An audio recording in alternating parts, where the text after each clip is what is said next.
Good morning, good afternoon, good evening, wherever you are. It's Tuesday, May 20th, just after 10 a.m.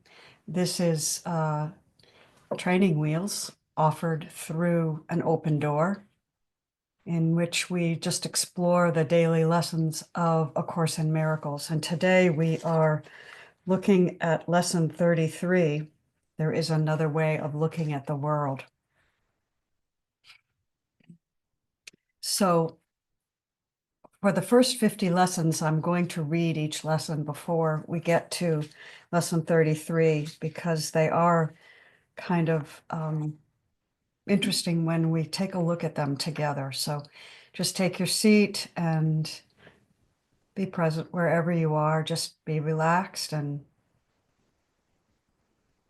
settle in for the next 15 minutes or so while I just go through the lesson and catch us up.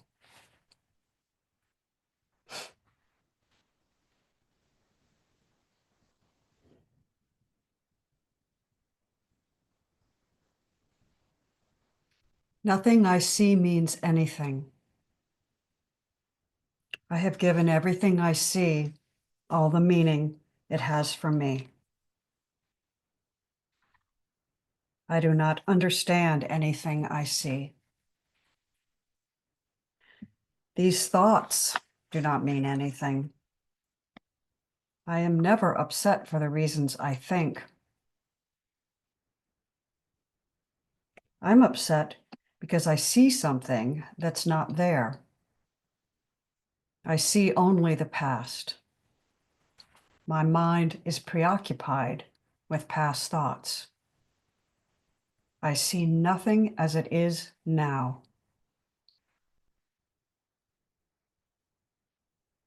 My thoughts do not mean anything. My meaningless thoughts are showing me a meaningless world. I am upset because I see a meaningless world. A meaningless world engenders fear.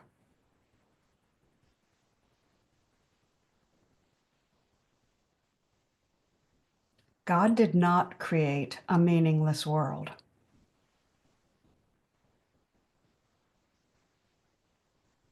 My thoughts are images I have made. I have no neutral thoughts. I see no neutral things. And I am not alone in experiencing the effects of my seeing. And I am not alone in experiencing the effects of my thoughts. I am determined to see. I am determined to see things differently. What I see is a form of vengeance. I can escape from the world I see by giving up attack thoughts. I do not perceive my own best interests. I do not know what anything is for. My attack thoughts are attacking my invulnerability. Above all else, I want to see. Above all else, I want to see things differently. God is in everything I see. God is in everything I see because God is in my mind. I am not a victim of the world I see. I have invented the world I see.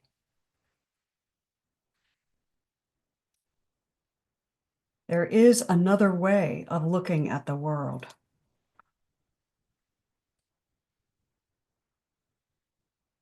There is another way of looking at the world.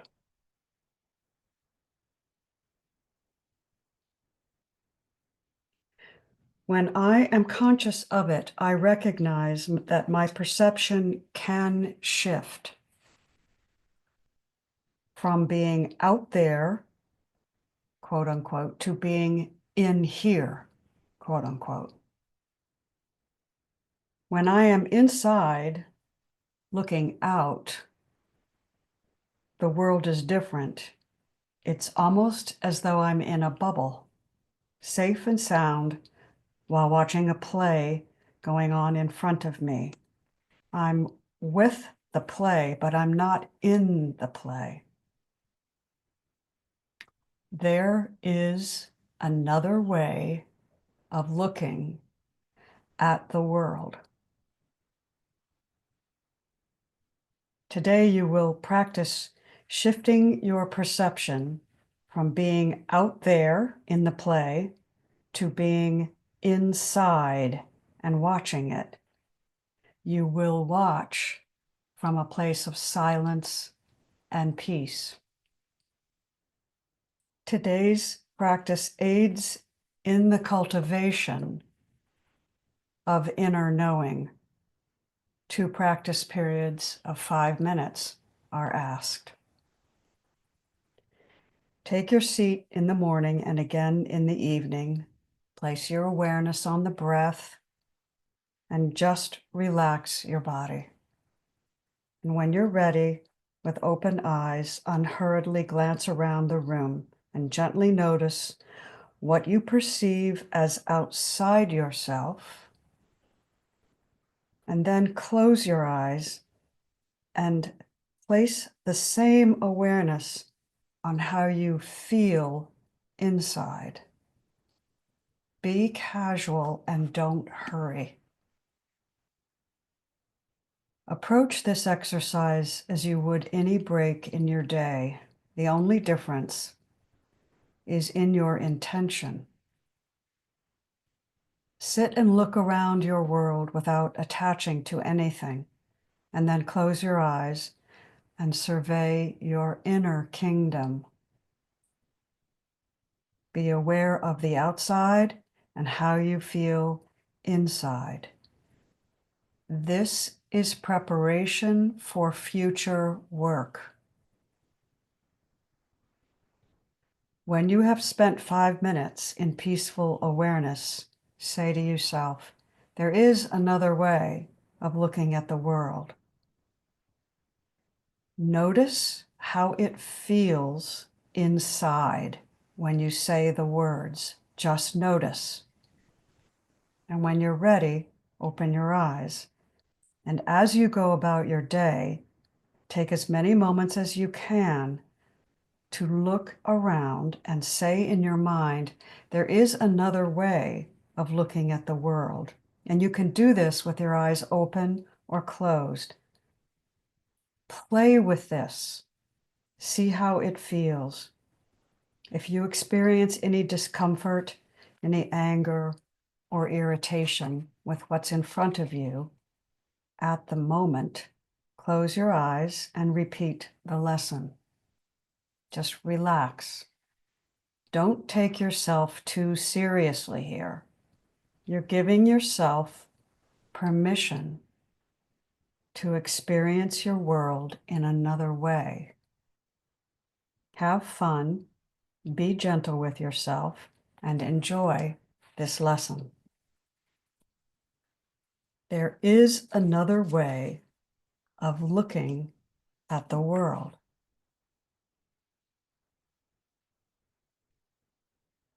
What I want to do now is just offer some suggestions. It's based on Francis Lucille's discussion that we are going to have on Thursday.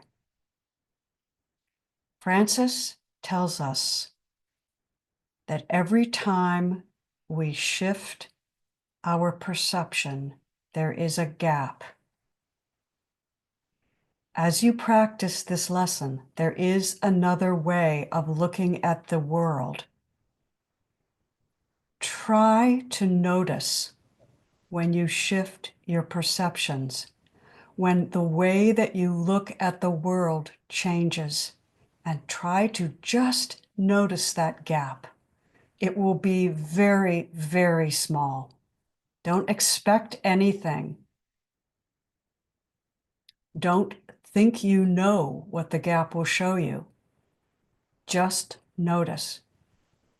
Because when we understand that we are present as consciousness between the gap in two perceptions, this begins the real knowing of what we are in truth.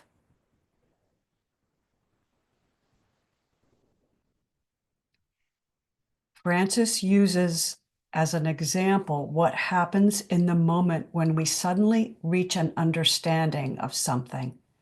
We ask ourselves a question, or we have an understanding of something that we didn't understand before. He says, in the moment of understanding, whatever is understood, that which appeared before as a question or a not knowing is no longer there. So the not knowing or the question is gone. But the formulated answer isn't there either. And yet we are very much there because we are very conscious that it is us who's having the experience. It's not somebody else who's having the experience of in between not knowing and knowing. So we're very much in the present at the moment of understanding. And at that moment of understanding, we don't have a memory of how we understood. We just know, right? I can't remember what was going on at the moment of understanding. I can remember the question, what was before, and I can remember the answer after. But the memory process can only record something that's phenomenal, that's an idea, right? The non-phenomenal can't be recorded in memory because it's nothingness.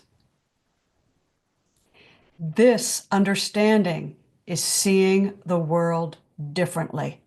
When we understand this, we see the world differently, right? But at the same time, it's not nothingness because we're present as consciousness. It's just that we're present as consciousness without objects, without memories or thoughts or physical phenomena or bodily sensations. But it is a nothingness, quote unquote, which is always present and which is in fact in the background of all perceptions, right? So there is another way of looking at the world. And this understanding, Francis says, it's a magical thing.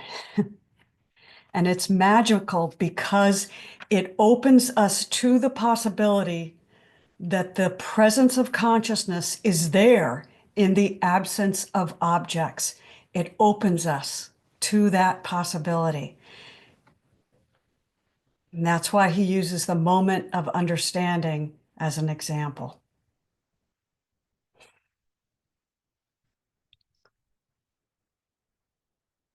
So just to take this a little bit further, when I look at the world differently,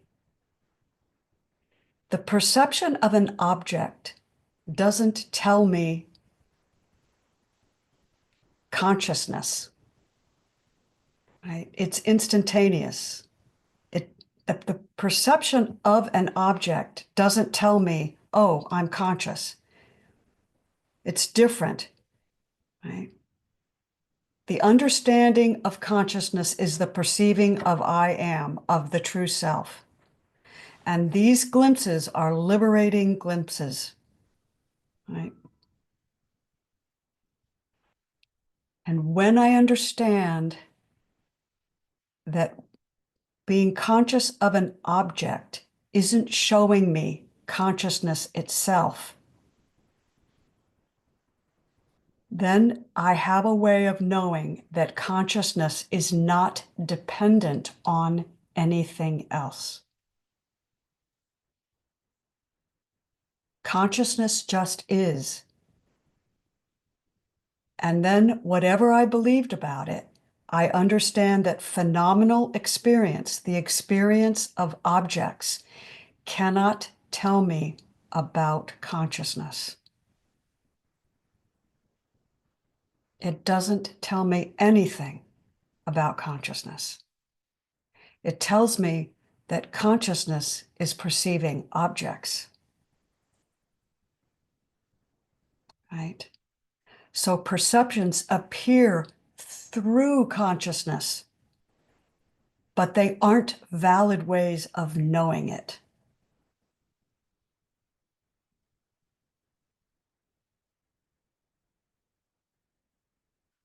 So if we want to take this lesson, there is another way of looking at the world more deeply.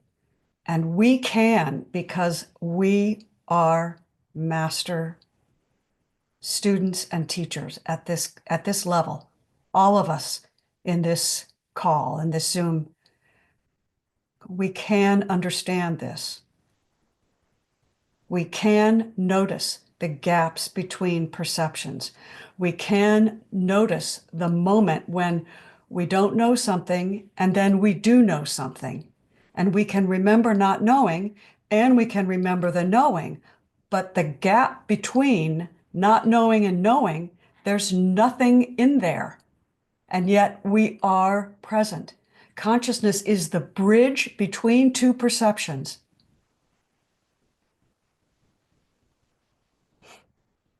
So play with that today. Just be open to it.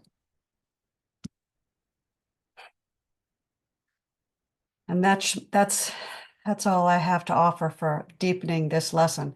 Let's talk about it. See what you all think.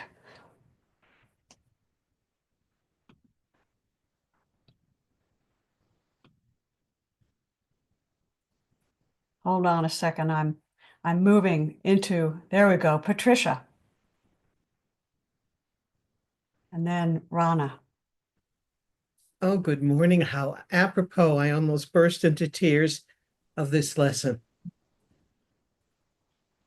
One of the patterns of my thinking is everything I've done wrong.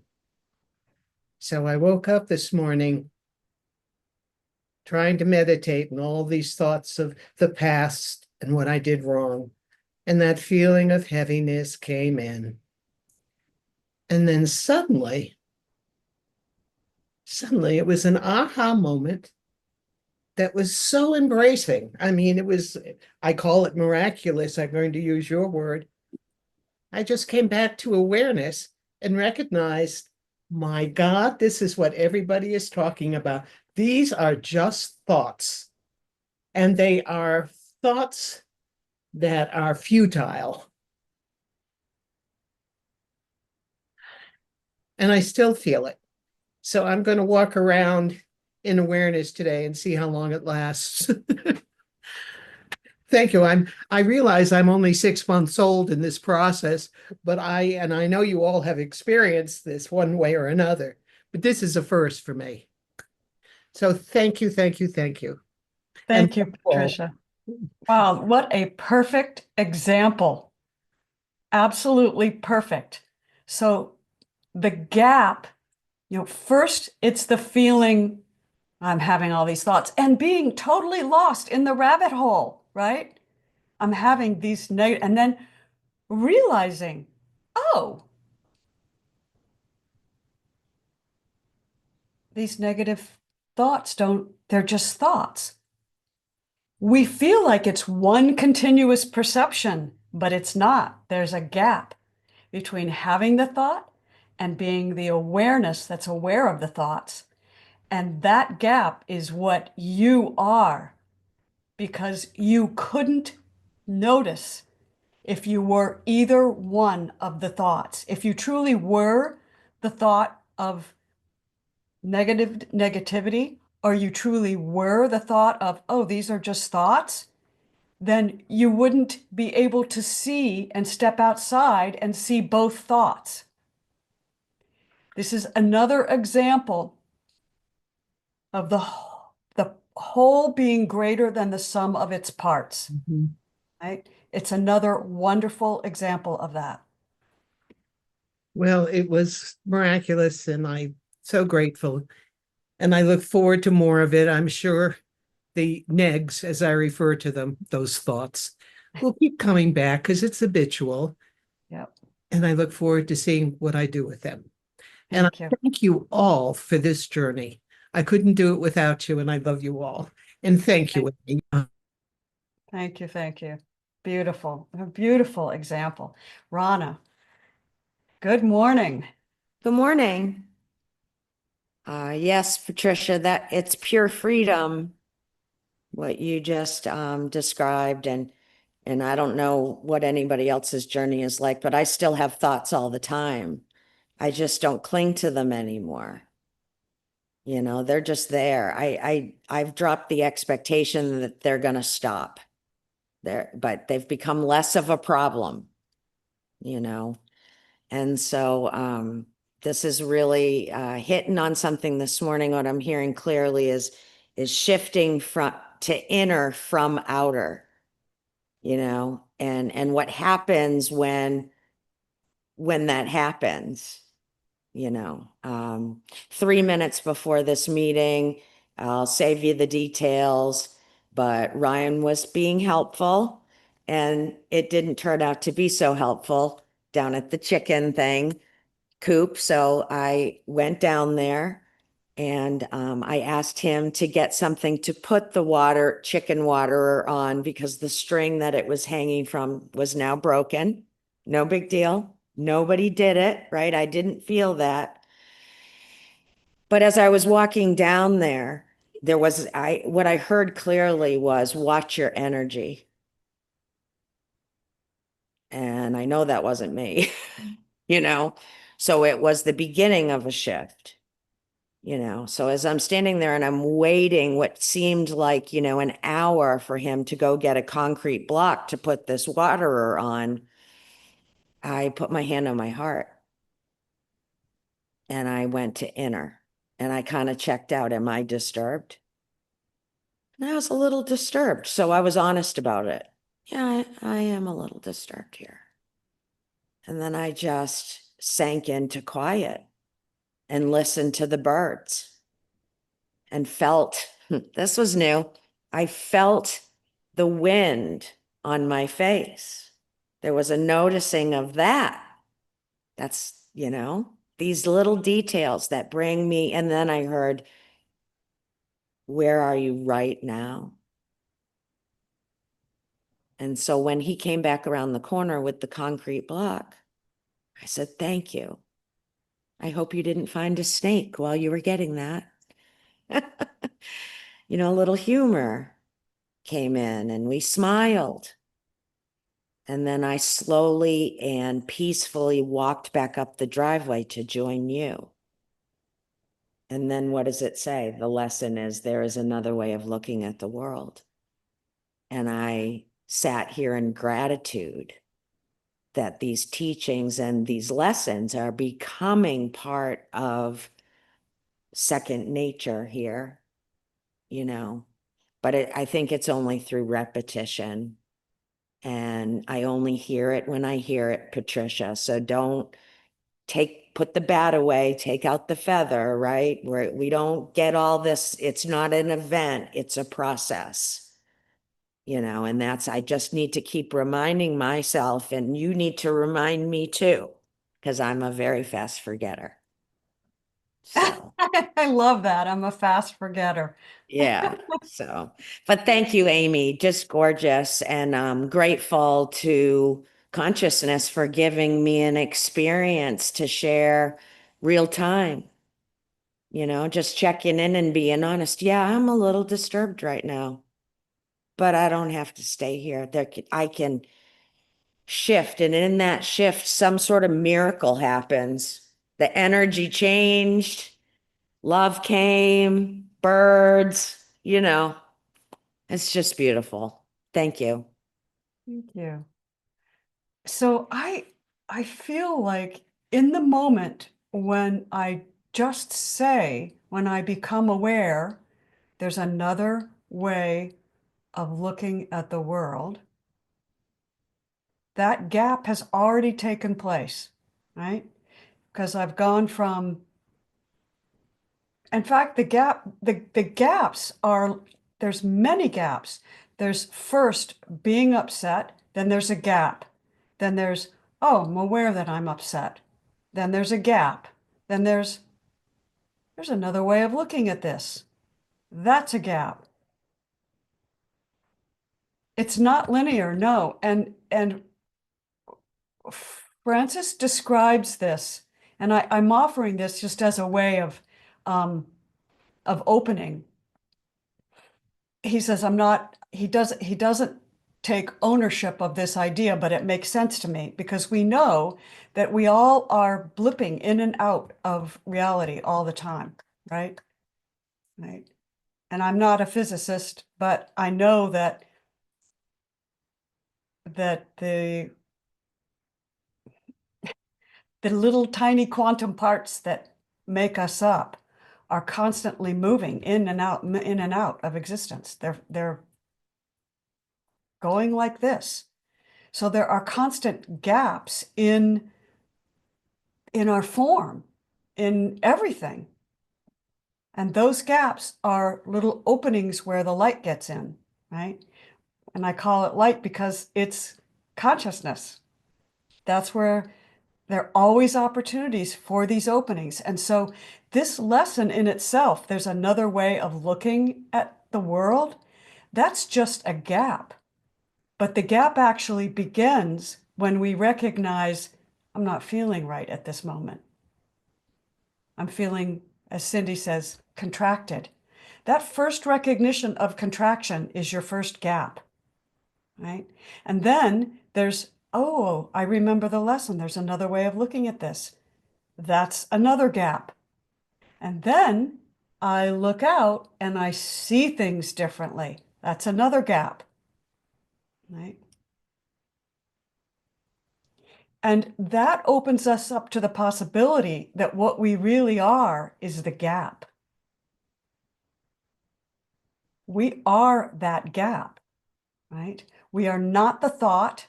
We are not the object of perception. We are that gap of consciousness, of awareness, in which all these things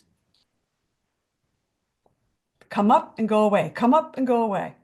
But once we recognize that we are the gap, that's like having somebody try to close a door, but you stick your foot in the door, right? Recognizing that gap, it's like I'm sticking my foot in the door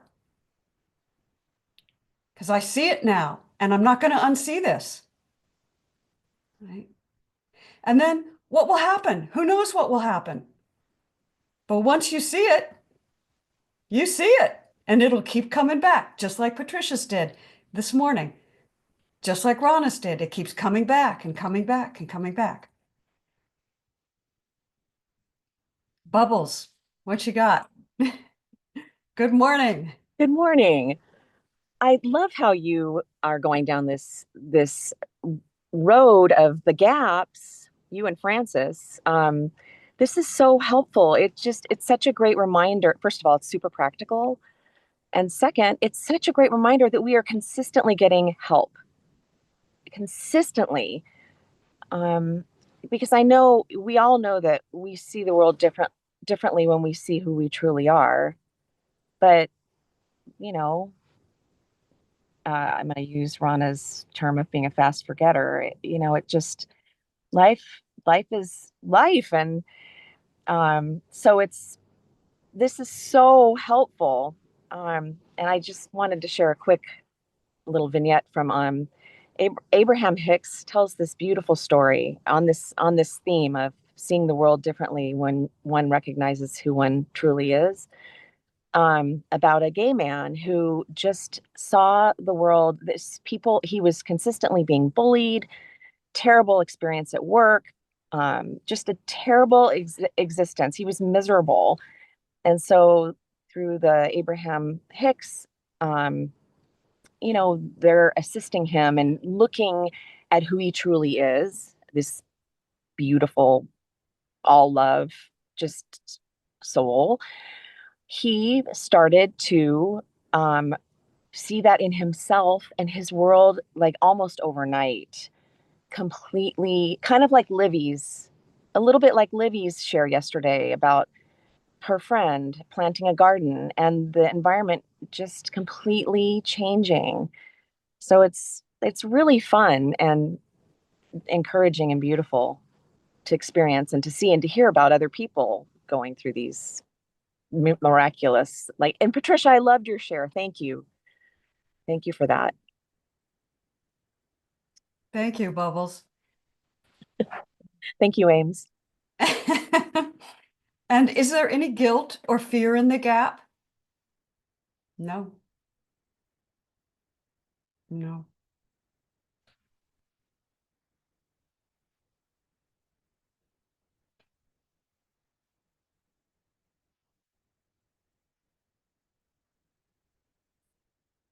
Livy, what you got? Good morning. Good morning. Good morning, everybody. So grateful to be with y'all today. And it's interesting. I'm so grateful. This lesson was right on time, just right on time.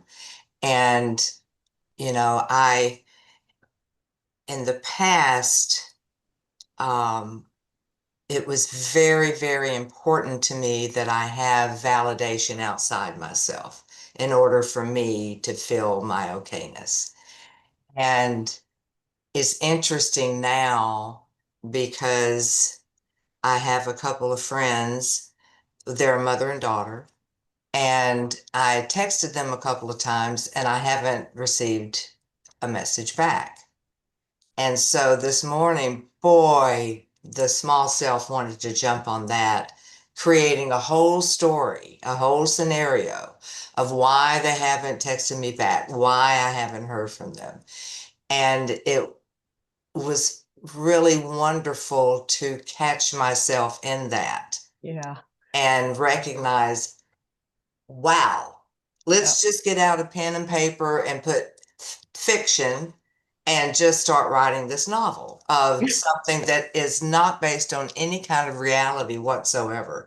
And I spent the majority of my life doing that, creating me, the thought of who I am, everything. And that works until it doesn't work anymore. And I'm grateful to understand that, and I thought of Indigo right away. Everything is happening for me. It's exactly how it's supposed to be. And it doesn't mean that it's always going to be, how the smallest self thinks it's supposed to line up. And it's so freeing today to be willing to open up to all the possibilities of just being with what is and trusting. It really deepens the level of, it just seems like the deeper going into this work, if it's even called, even you even want to call it work, but it just evolves and pushes that level of trust even further and further. And the willingness to let go more and more and trusting that everything is actually happening for me, and not just for me, but for everybody else too, and being able to let go. And so I'm just really, really grateful for this lesson and grateful for everyone's shares. And because y'all are just I'm so grateful for these. Y'all are all my teachers, and I just love all y'all so much. So this was just right in time. I don't have to make myself crazy and get involved in stinking thinking of just this whole world that I can create in less than a minute, and of which I'm always getting the short end of the stick, and I don't have to do that anymore. And it's incredibly freeing, and I'm so grateful for this opportunity. So thank you so much. Oh my goodness, thank you.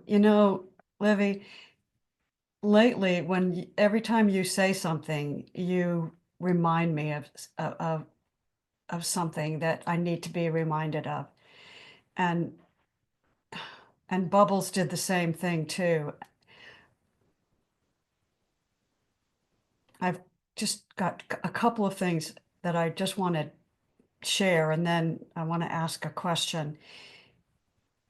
So when these gaps occur, the personality doesn't make the gap appear, does it? No, they just appear. The gaps just appear. The only thing we can do is notice them, to be more present in the now, and notice them.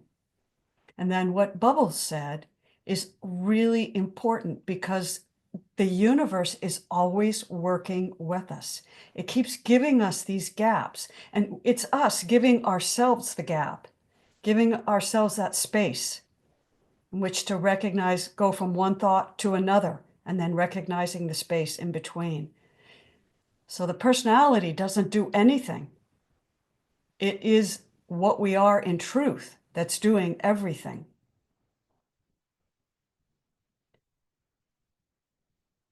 And then the question that I wanted to ask, and this comes from the Matthias de Stefano thing, which you guys haven't seen and don't need to, but it's a question that's a valid question. Does seeing the world differently and making this commitment to seeing the world differently make you feel lonely at times?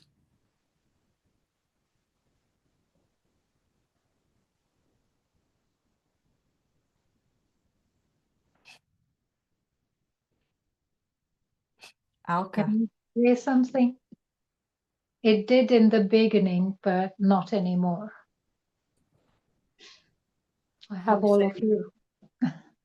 Say more. What was it like in the beginning, Alka? And when did it stop? When did you stop feeling lonely? The,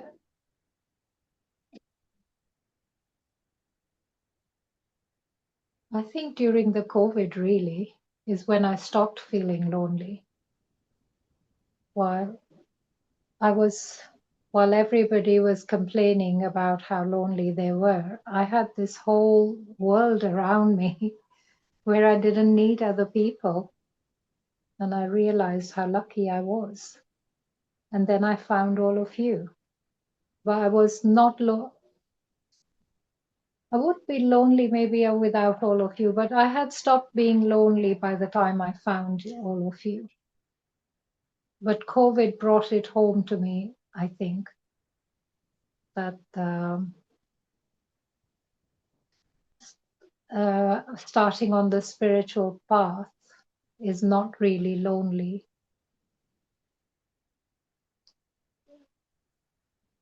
Thank you. I won't go into any other details. Thank you. Thank you.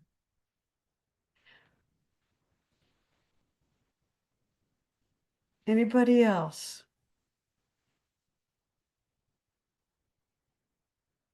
Patricia. And then Livy. I think Libby was before me. Okay. Livy. Oh, okay. Well, thank you, Patricia. No, I was just going to say, I think the times that I have been the most lonely in my life has been with other people. And meaning that when I am with friends, I have some very dear longtime friends who are not in recovery and are not into the work that I'm doing here. And as much as I love them and I love being with them, there's a part of me that is kind of lonely when I'm with them because it's a different, oh, what's the word? It's a different interaction, you know. And so just wanted to share that. It just seems like the times that I've been the most lonely is when I'm with other people. Not here. Not y'all. Yeah, I totally get that. Patricia. Thank you. I was thinking that, I mean, it was a past experience, but it's relevant. I was on a 10-day Buddhist retreat and I was just we meditated 8-10 hours a day. And it was difficult. It wasn't easy. But as I got into it more and more, I felt so alone. Even though I was with all these people who were doing the same thing, all these wonderful human beings. And I remember sitting on the cushion and crying, and suddenly something lifted. And it was almost like God came in, and I no longer felt lonely. Mm, And it was beautiful. mm, thank you. And now I'm experiencing some of that with you all. Mhm. Excuse me, Livy, using your accent, girl. Thank you. Thank you. You guys are welcome to use my accent. Oh, Barbie. Good morning. Guys, when I moved here 3 years ago, I felt lonely because I missed all my friends and everything. But being here now, it's like a part of me, I'm not lonely anymore because a part of me I is disappearing from wanting social gatherings and groups because usually around the holidays, I like to be around people. And come this Memorial Day, if I get invited or not, I don't care because I'm not lonely. I know who I am, and God is always with me, and I'm not lonely because He walks with me. He sleeps with. I've been practicing more, so I'm not lonely anymore. So I like this idea. I'm dropping all my attachments to everything. I mean, I don't even like being on my emails that much anymore. I just like being free. Thank you. Thank you. I'm going to take this. Okay, Rana's going to, okay, Rana, and then we'll see who else wants to say something. So All right. all yours, Rana. I had to sit with it for a second as I was walking.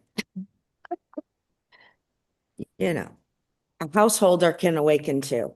So I do recall when the clarity came of non-duality, like an understanding that the question rose, who have you been praying to? And that made the feeling of loneliness really arise. And I think there was a lot of fear behind that too, of like that first thought is like everything I've always believed isn't true. And then if there's nothing, then there's nothing. And so that felt kind of like, ugh. But I kept coming back here. You know, this was when I was working over at Teachers of God early on and listening, not working there yet, just listening and listening to Bill and Lisa and that kind of stuff. So there was kind of this moment of like, oh no, you know, but the work that we've been doing together and our dear friend Sandra, who I hope listens to this later because I'm mentioning her, and the guides about including everything back in. Right. So now there's no opportunity to be lonely on kind of like a spiritual level, you know? I know that makes sense, so I'm just going to leave it right there. I don't think any more words need to be added to that, but that has been my experience. Rana, you just took that right along the path I was going to go. So I really appreciate that. So the reason that I asked that question is that, as Rana just pointed, when we really understand non-duality, and when we really understand that what we are is the consciousness that is we experience as the gap between objects, right? When we understand that, we have that experience, it feels like nothingness. It can feel like there's nothingness there. And that can feel very existential. That can feel lonely, right? Because there's nothing. Because as humans, as human beings, we are group animals. We like being with each other. We don't feel safe when we feel there's nothingness, right? Humans really like being in relationship because it's affirming on a very core, very fundamental sort of mammalian level. You know, it's intrinsic to our identity to feel connected. So I brought this up because in seeing the world another way, there are kind of two levels to this loneliness. The first is that around all the other humans that I'm around, I'm seeing things differently, and I feel lonely because they don't see things the way I do, right? And I can't talk to anybody about this, which is why we love each other so much, because we're not lonely when we're with each other in these calls. This is so affirming. But then this path that we're on together can take us into that gap where nothing follows, nothing seems to follow, right? It's nothingness. But then we do what Rana suggested, which was that we turn it back around. And that nothingness is everythingness. And this is where we remember who talked about humor. Was it Livy? Somebody talked about having a sense of humor. This is where we have to remember to laugh, right? Because there is not nothingness. The nothingness is a way of understanding it from a human level, from a human perspective, right? So I just want to put that out there, and we can talk about that. We could talk about that for another hour. Barbie, what you got? Good morning. I forgot to add that when I'm around my family, all they do is complain. They tell stories, and it's like I'm beyond my story now. I dropped some of the stories.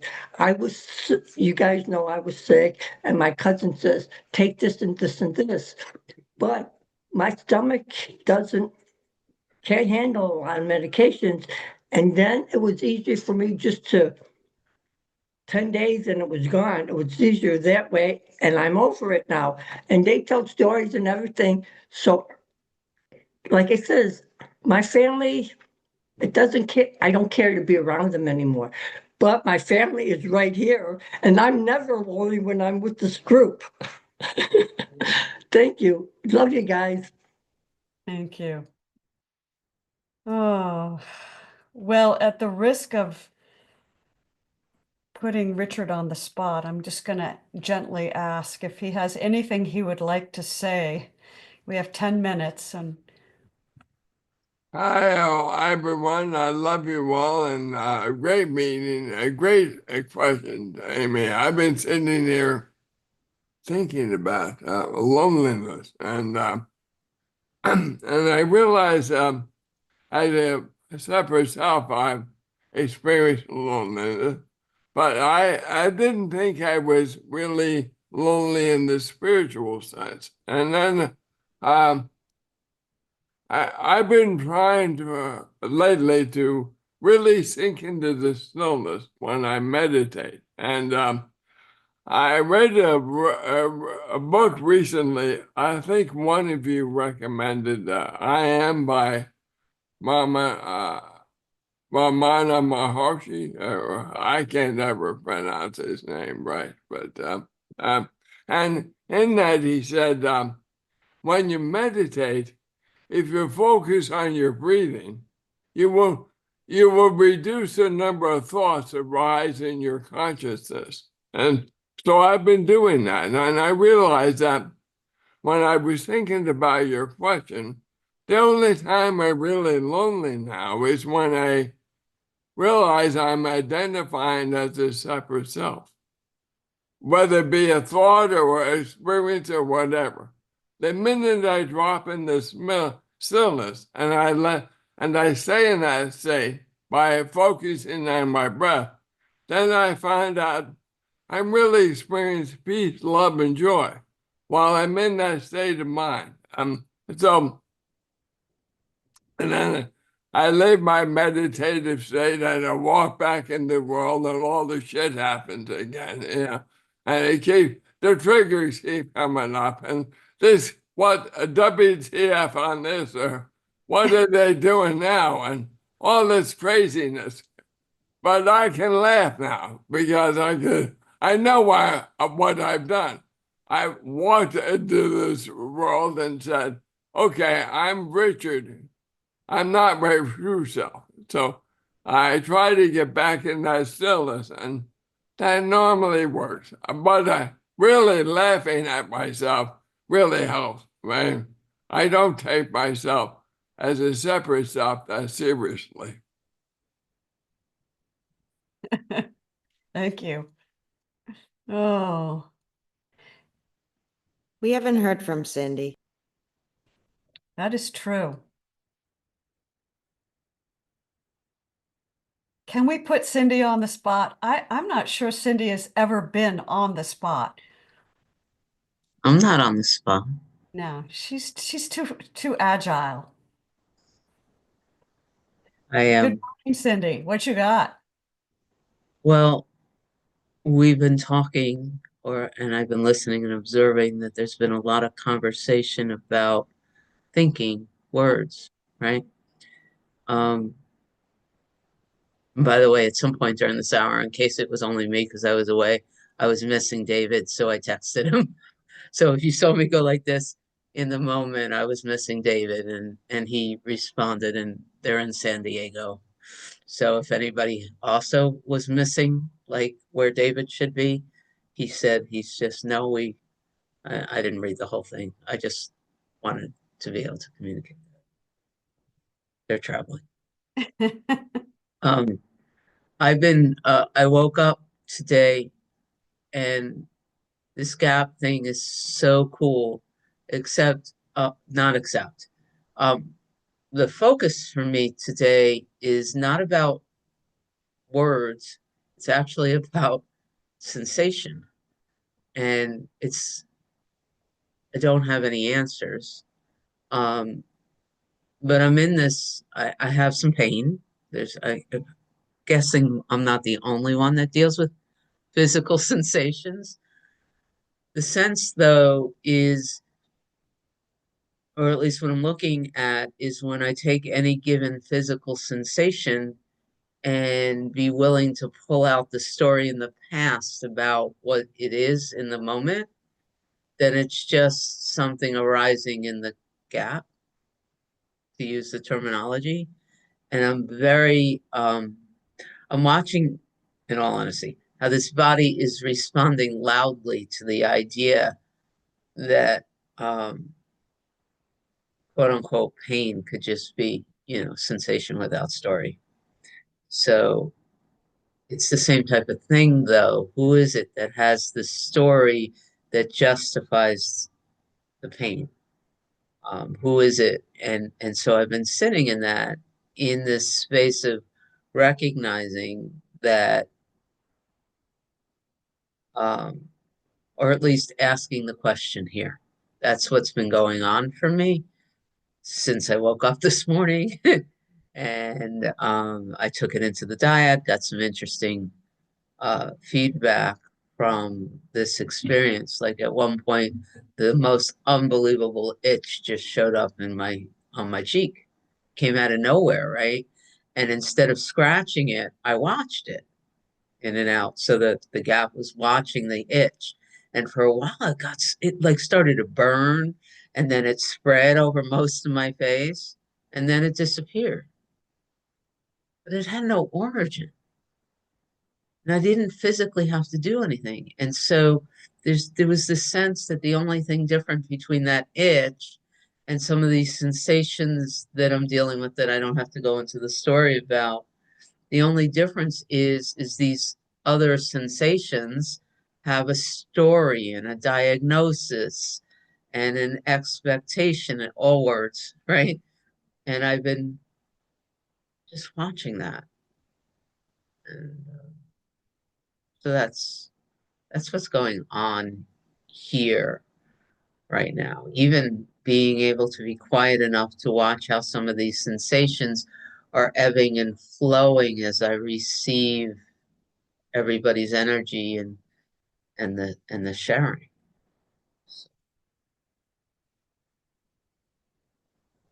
That's what's happening. The world I see isn't quite what I think it is. Pain is definitely not what we think it is, right? Yeah. Yeah. So there's another way of looking at the world. If you want to play with this, and I would suggest playing with it, just stop a couple times and yeah, waves in the ocean. Just look around. It doesn't even matter if you're having the best day, a great day. You don't have to not be having a good day to do this lesson. The lesson is helpful no matter what. Right.